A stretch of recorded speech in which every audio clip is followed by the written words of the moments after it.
pernah tak rasa buntu bila anak batuk tak henti-henti sampai tak boleh tidur malam? Akak terbaca headline berita yang sangat buat akak risau. Kes batuk kokol dalam kalangan baby semakin meningkat. Anak akak ni dah seminggu dah batuk dan sesema. Setiap malam tidur tak lena sebab asyik batuk sampai sakit-sakit dada. Akak rasa buntu, sedih tengok keadaan dia. Bayangkan setiap kali nak tidur mesti terjaga sebab dia menangis. Akak pun dah tak tahu dah nak buat apa.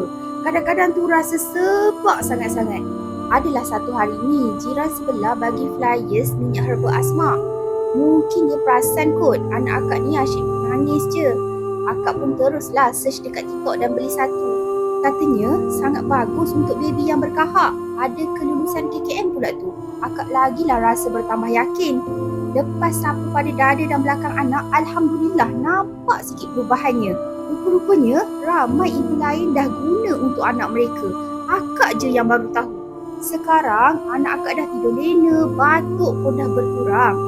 Jadi mamis, jangan jadi macam akak. Terlambat tahu tentang kehebatan minyak herba asma. Tekan je button dekat bawah untuk order dan cuba sendiri keajaiban minyak herba asma ni.